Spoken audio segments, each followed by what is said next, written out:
Olá, nós somos da turma do terceiro Agroar e hoje viemos aqui apresentar o trabalho da cultura do feijoeiro, espaçamento, plantio e consorciação. Os integrantes do grupo são Adilson, Ana Clara, Cleiton, Evelyn, Fábio e João Lucas. Neste trabalho, iremos apresentar a introdução, que daremos uma introdução sobre o que é a cultura do feijoeiro, a importância socioeconômica, tanto no Brasil quanto no mundo, e etc. No desenvolvimento, falaremos sobre o tema que ficamos resignados, que foi o tema central que a gente ficou, que foi plantio, consorciação e espaçamento. E iremos depois para as considerações finais, que vai ser a conclusão do nosso trabalho e as referências. Essa imagem aqui, para começar, é a cultura do feijoeiro. Nessa primeira imagem é um pé de feijão, e nessa segunda é uma monocultura de feijão. A Secretaria de Inteligência e Relações Estratégicas, que é conhecida como CIRI popularmente, apontou que o Brasil é hoje o quarto maior produtor de feijão do mundo, e perde apenas para China, Índia e Myanmar, que são países asiáticos e detêm mais de 60% da produção de feijão no mundo. Apesar de ter uma importante participação na produção de feijão atualmente, o Brasil ainda perde muito em termos de exportação, porque é um comércio muito interno ainda, onde a movimentação desse produto é muito comum aqui dentro do Brasil. O Brasil produz para o Brasil. Os outros países não. Os outros países costumam produzir para eles e também uma parcela para fora, para exportação. Mas o Brasil, a maior parcela, produz para o consumo interno. Aí acaba que não tem tantos valores assim, vamos dizer, tanta popularidade, tanto comércio internacional, tanta exportação. Aí acaba perdendo nesses valores, nesses índices para outros países, como os próprios países asiáticos que foram citados, que têm altos índices de exportação também, por isso vem um maior destaque. Aqui são os maiores produtores de feijão no mundo. E isso é um gráfico de 2019 a 2020. Então, nessa época, o Brasil era o terceiro país que mais produzia no mundo. Perdia apenas para Myanmar e a Índia. E logo em seguida via a China. A China estava com menos da metade da produção do país, mas conseguiu ultrapassar. Devido a essa questão de desvalorização, de baixa exportação e tudo mais. Aí a China não só na agricultura, como também na indústria, no comércio e tudo mais, vem se destacando muito na questão de exportação, porque exporta muitos produtos para o mundo inteiro. Quem nunca viu aqueles produtos chineses que a gente mais encontra no comércio, não é isso? Aí está se destacando bastante em comércios internacionais, em comércio de exportação. E a gente vê aqui em cima, em cima desse gráfico colorido, um gráfico que mostra os continentes e a participação deles no comércio de feijão internacional. O que a gente vê ganhando bastante é a Ásia, que é essa parte rosa, a parte do gráfico rosa, que representa 49,7%, ou seja, quase metade da produção mundial é detida pela Ásia, que são os países que mais dominam, né? Que a gente viu que é Myanmar, Índia e China. Seguido pelas Américas e pela África, que estão empatadas, vindo depois pela Europa, que tem baixos índices, 1,3%, e menor ainda a Oceania, que tem 0,3%. Então, essa é a participação dos continentes no comércio, internacional de feijão. Então, a gente vê que a Ásia detém quase metade de toda a produção mundial, de toda a exportação de feijão mundial. A Embrapa afirmou que há alguns anos o Brasil foi o maior produtor de feijão. Isso foi cerca de 2012, 2013. E foi nessa época, nessa mesma época, nesse mesmo ano, nessa mesma safra, que começou a ter uma crise de produção em que teve uma intensa desvalorização desse produto, desse comércio, pela intensificação da indústria, que as pessoas passaram a acreditar a indústria é o futuro e esqueceram de simplesmente que a indústria depende também do agronegócio.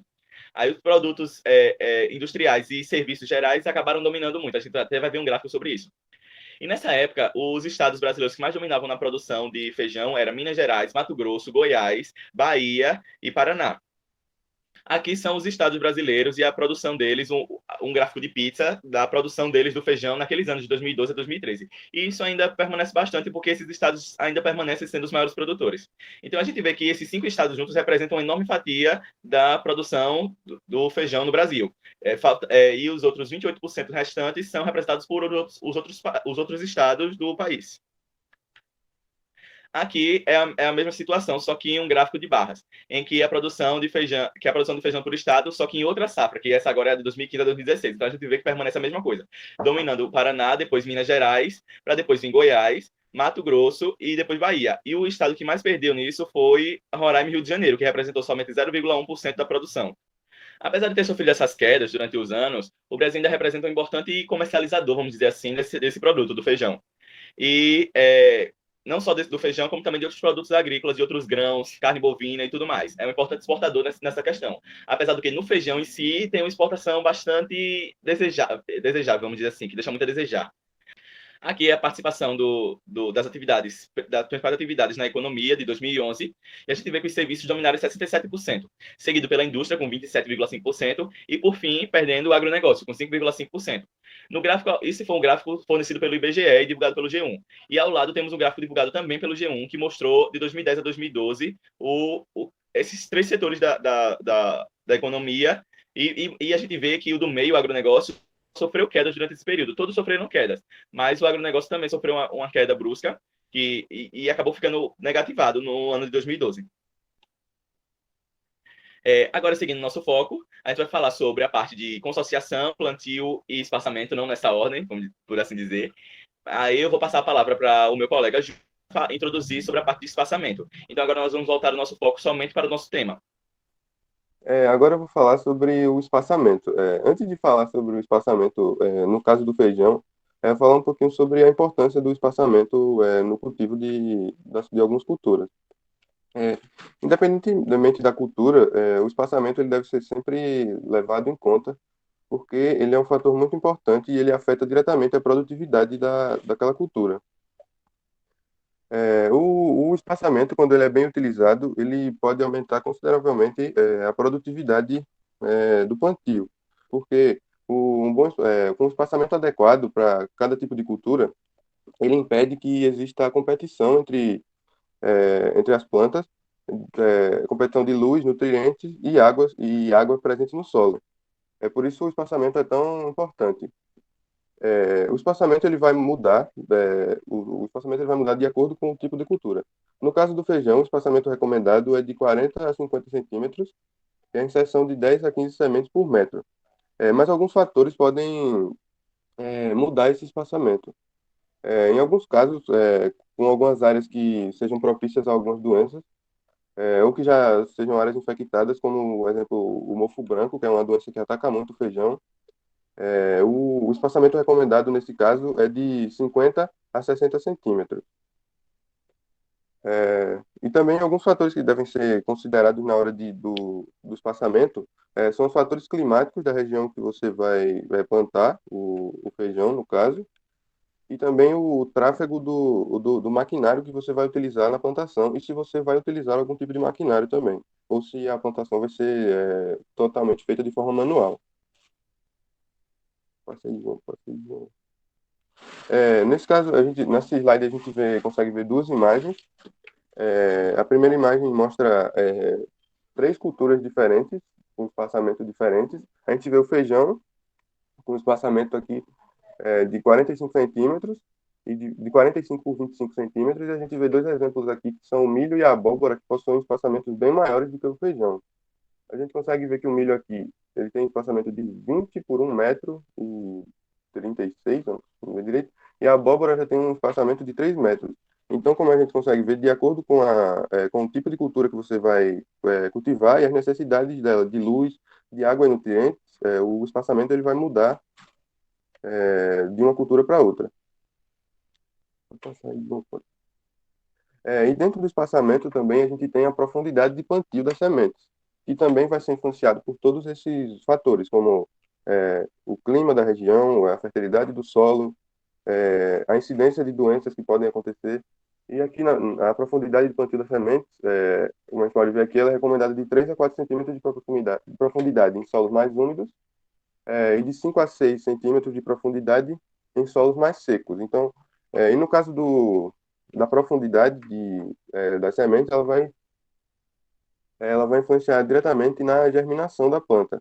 Mas junto com o espaçamento, ela também influencia diretamente na produtividade da sua cultura. E aqui nessas duas imagens a gente consegue ver, nessa primeira, o plantio do feijão sendo feito e a gente consegue ver o espaçamento entre as linhas, como ele não é muito grande. O feijão é uma das culturas que tem um espaçamento bem pequeno, menos de 1 metro de espaçamento. E nessa segunda a gente consegue ver a profundidade de plantio das sementes. E a gente consegue ver aqui como ela implica na germinação dessas plantas. Algumas aqui já estão com raízes mais profundas, enquanto outras ainda estão com uma velocidade de germinação menor e ainda não conseguiram se estabelecer totalmente. Bom, dando continuidade ao assunto, e agora falando sobre o plantio ele está diretamente ligado à ação de semear e lançar na terra a semente, para que a planta germine, cresça e dê o fruto. Então, sobre esse viés, eu quero destacar que existe uma série de pontos importantes a serem abordados no momento da implantação do feijão, começando pela análise do solo. Ela é fundamental para que o agricultor ele possa diagnosticar as condições do solo, tanto química como física. Também os teores de nutrientes e acidez, permitindo avaliar a necessidade de calagem quanto ao tipo de calcário que deve ser utilizado e quais nutrientes devem ser fornecidos por meio da adubação. Ou seja, é a garantia de uma alta produtividade aliada à preservação do meio ambiente para que haja uma cultura com solo fértil. Aí você me pergunta, Cleiton, qual é o objetivo? Eu posso destacar vários, mas entre eles eu quero citar a questão de identificar os fatores limitantes do rendimento de cada propriedade, indicar a capacidade de fornecimento de nutrientes do solo, servindo de ponto de partida para uso de recomendações de fertilizante e calcário, e identificar e entender a variabilidade natural da área que você vai plantar a cultura em questão, que no nosso caso é o feijão. Bom, agora falando sobre o preparo do solo ele consiste na adequação de condições favoráveis para se ter uma operação de semeadura eficiente, assim como um bom desenvolvimento radicular do feijão. Sobre esse viés, basicamente, existem 3 tipos de preparo do solo, sendo ele o convencional, o mínimo e o sistema de plantio direto. O convencional ele ocorre por meio do revolvimento de camadas superficiais com o objetivo de reduzir a compactação, incorporar corretivos e fertilizantes, aumentar os espaços porosos. Já no cultivo mínimo, é um sistema em que as operações de revolvimento são reduzidas em relação ao convencional. Nele ocorre a substituição dos discos de implementos, rastros. Dessa maneira, não há invasão de camadas do solo, deixando o solo menos degradado. Já no plantio direto, é um sistema que não tem movimentação do solo, exceto quando se faz o suco da semeadura. Por esse motivo, esse sistema ele tem como conservacionalista visar também a manutenção da cobertura vegetal. E agora falando sobre a correção do solo, basicamente, a correção do solo ele precisa ser feito quando a gente já tem feito a análise do solo e o preparo do solo. Ou seja, através da análise e do preparo do solo, a gente chega à correção. João, por favor, passa o slide para explicar. Então, através da análise do preparo do solo, a gente pode fazer a correção desse solo através de gradagem, como você vê na primeira foto acima, e na segunda você vê o sistema de correção a partir da calagem. Então, é fundamental que haja essa análise com o preparo do solo para depois a gente fazer a correção, utilizando de fertilizantes, que de preferência seja orgânico, que não degrida o meio ambiente, para que a gente tenha uma cultura sustentável com resultado produtivo e muito bom no final. Bom, chegamos no tópico de adubação, que adubação é basicamente o ato de você colocar nutrientes no solo, que o cultivo, que a cultura em questão exija, né? Mas antes de chegar nessa etapa da adubação, é necessário todo um processo que o meu amigo Cleiton falou sobre análise do solo, diagnóstico do solo, acidez, enfim, exige todo esse processo para o agricultor analisar e ele mesmo vai colocar, dar o seu ponto final dizendo, olha, é necessário esse tipo de adubação com esse tipo de nutriente para colocar nesse cultivo. Então não tem como eu chegar aqui e falar, olha, para adubar é necessário essa quantidade de nitrogênio, essa quantidade de tal, porque cada solo é um solo. Se cada coisa é cada coisa, cada solo é um solo.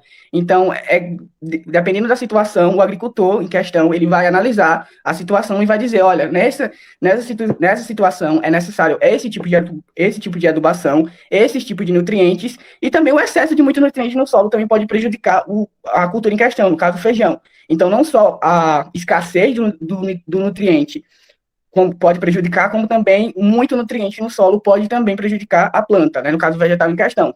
Então, não é uma regra, não é uma receita que eu posso chegar aqui e dizer, olha, você tem que seguir à risca isso que vai dar certo, porque cada caso é um caso, isso depende do diagnóstico. O que eu posso dizer é que existem métodos de adubação, existem diversos, na verdade, métodos de adubação, que são bons ou ruins, dependendo da situação e dependendo do agricultor que esteja usando, né? Bom, existe adubação química, existe adubação verde, existe adubação foliar, existe diversos tipos de fertilizantes que você pode utilizar como métodos. O que eu posso dar ênfase aqui, o que eu posso dar um destaque, seria a adubação verde. E na adubação verde, existem duas características que são essenciais para o feijão, que no caso é a maior circulação do nitrogênio e também a proteção contra a erosão hídrica, que seria um gancho para o próximo tópico que eu vou falar, mas concluindo aqui, né, pode passar o slide, João?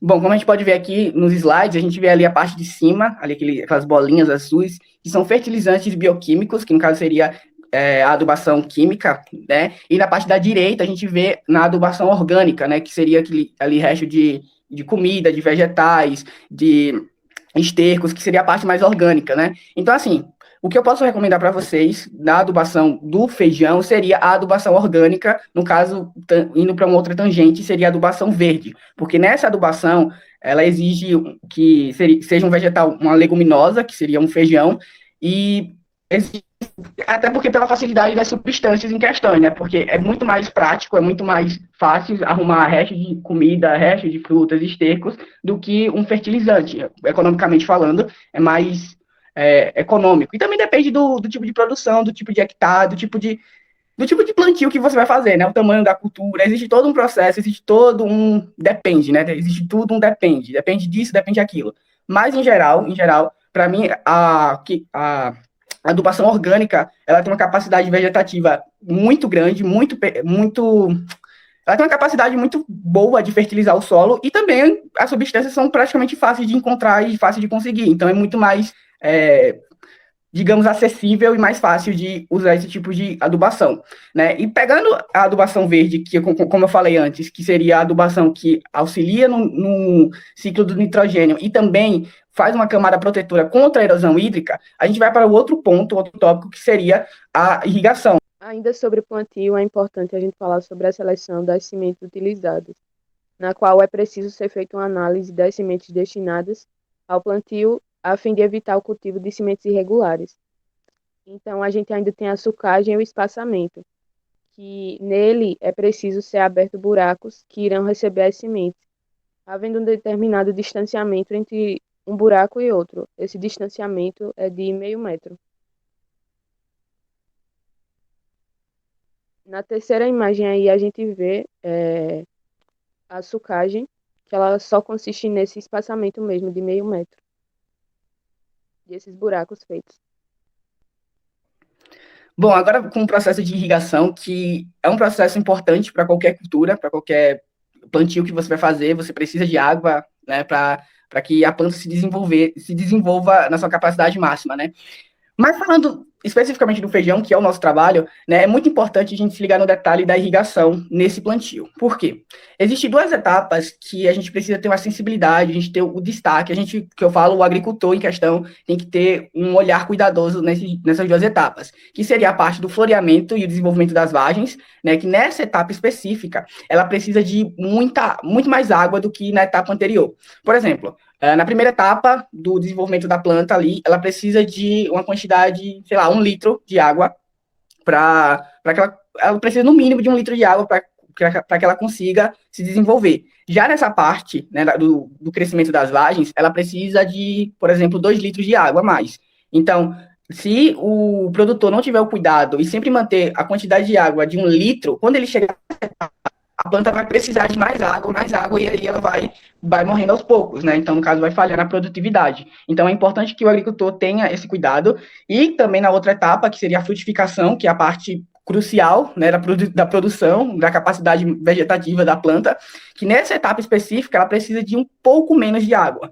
Porque se você começar a dar muita água, excesso de água também pode ser prejudicial para a produção. Então, é importante que nessa etapa o produtor avalie e diminua a quantidade de água em específico.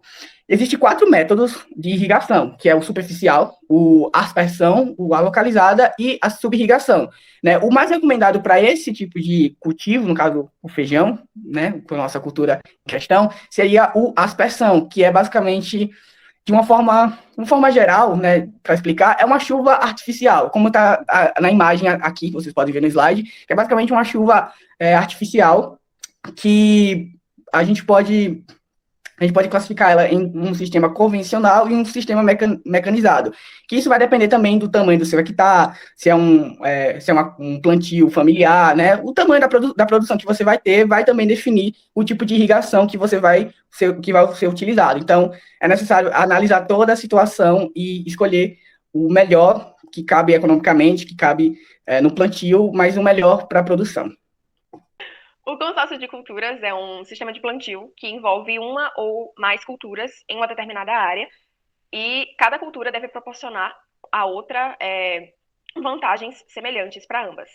Dentre os benefícios da consociação, a gente pode citar a maior produtividade e diversidade, né, de culturas, além do desenvolvimento do sistema de resistência. Ou seja, as plantas adquirem maior resistibilidade, às pragas e a fenômenos naturais, além de que uma vai proteger a outra de ervas daninhas, por exemplo. Além de que elas podem proporcionar para visto que diversifica a produção, como eu já falei, e obtém lucro de diversas culturas. Pode passar o slide, por favor. Na seguinte imagem, a gente pode ver o processo de ciclagem de nutrientes, que é onde as culturas elas vão absorver os nutrientes produzidos pelo solo e vão dividir entre elas. Mesmo que é possível ver que umas estão mais ramificadas que as outras, mesmo que elas tenham um sistema de cultivo diferente, tipo, uma vai crescer mais ou vai demorar mais, ambas vão receber a mesma quantidade de nutrientes. Pode passar.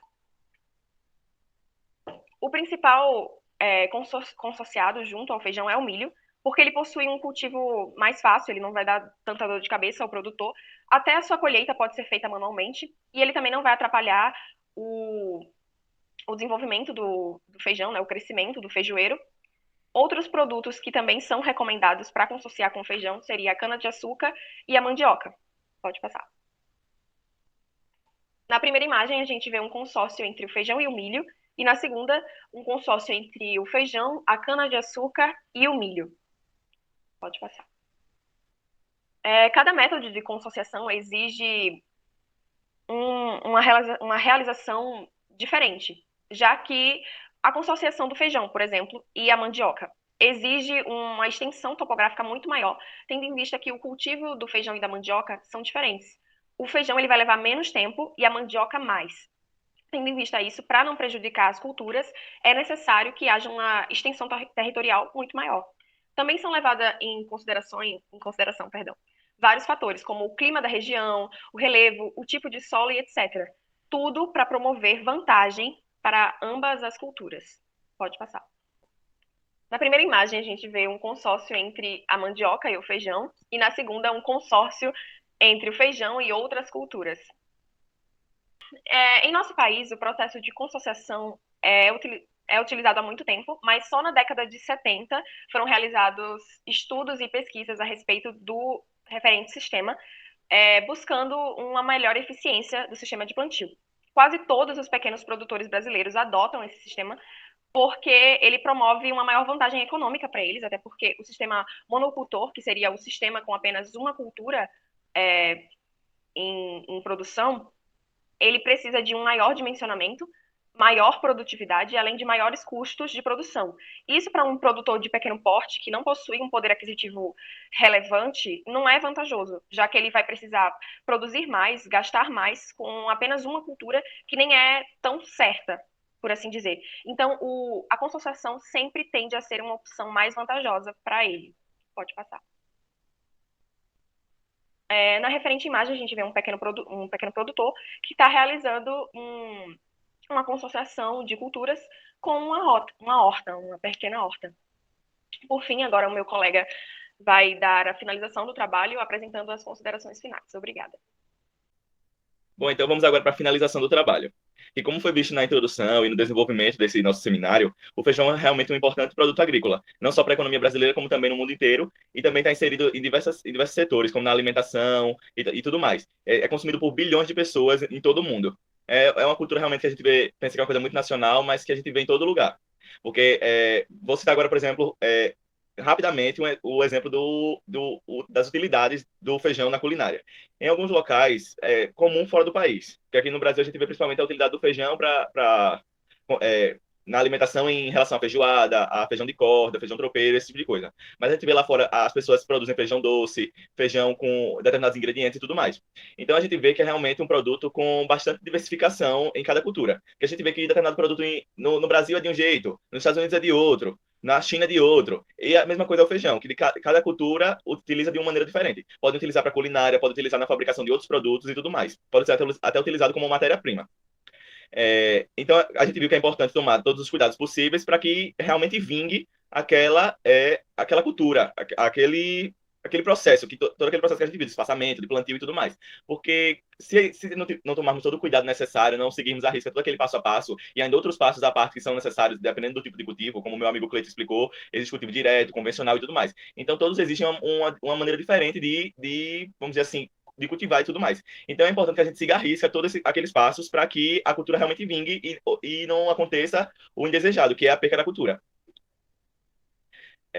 Essa primeira imagem são vários tipos de feijões que a gente pode ver: feijão vermelho, feijão branco, feijão preto, feijão que é utilizado para feijão convencional, típico mesmo, e tudo mais. E essa segunda imagem é uma imagem de contemplação para a gente ver que o feijão só cresce, apesar de determinados momentos dar uma estacionada, mas que é uma cultura que só faz crescer economicamente e tudo mais, na alimentação e tudo isso. Bom, então os cuidados com essa cultura vão desde a escolha do ambiente a qual ela vai ser inserida, vai ser introduzida.